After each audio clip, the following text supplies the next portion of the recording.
just like there's settings that you can customize for the sewing side of the Bernina 570, there's also settings that we can set up for the embroidery. Start by going to the Home button and go to the Settings menu. Now remember, anything that you do within this menu is going to be saved even after you turn the machine off. So if you are liking certain things to be a certain way for when you embroider, this is where you're going to go to get them placed and kept. So as you touch the picture of a hoop means that those are all the embroidery settings. We'll just kind of go through these as we touch them. So global tension. So if you're always seeming to reduce your tension, you can go ahead and reduce it all the way here, and then that way you don't have to keep doing it every time you turn on. Now if you are reducing your tension a lot each time, you might be ready for an annual service. So take it in, have your machine kind of serviced up and everything kind of reset back to normal, and you probably won't have to actually set up with this adjustment. But if you haven't got time just yet to get your machine in, or maybe you're waiting for your service appointment, this is something that can help you save some time. Now each time I go into one of these functions, I can come out by touching the little hoop at the top of the screen. So come back out.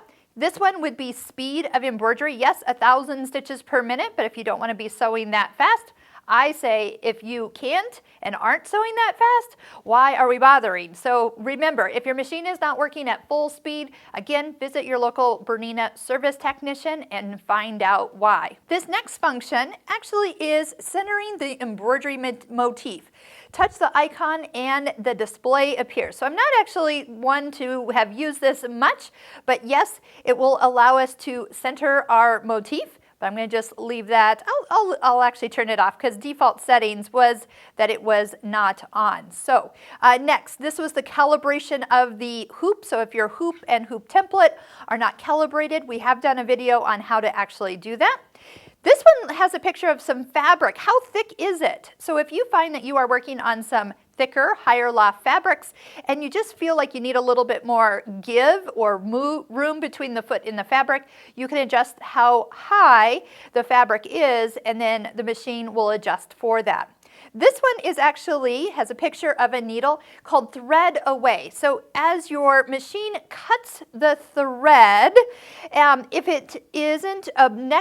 the next stitch isn't a long jump, what this function will do is it will slide away so that thread can get pulled out of the fabric and then brought back in. So it's cut it slides it to the side and then back. That way you don't like sew your tail into the cut tail back into the fabric, and it kind of clears it for you. If you do not want that function on, definitely turn it off, but default it is now on. The locking stitch. So there's a time where you want the machine to lock, and there's time where you don't.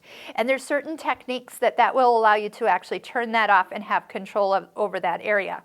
Cutting of the thread. There's times where I do not want the threads cut between colors. I know that doesn't sound like what you would want, but there's times where I would rather do it myself. Maybe it's leaving some extra threads that I don't want to have to deal with. So again, I can control whether the machine will cut or not. And then also, when it jumps 6 millimeters away, that will be a time for it to cut. If it's less, it does not, but I could actually increase that or decrease it based on what my needs are. So that kind of, one more here. So this actually changes your machine from metric to inches. Now, here's the thing. Yes, inches might be a little helpful. So you actually could change what you want the machine to be telling you the size of designs are or the hoops. The only thing is sometimes we get used to millimeters and then inches look really weird. So you pick which one's right for you. But yes, once you do anything here, that will save those settings. So when you turn the machine on, they will be set for the changes that you have made for the way you embroider.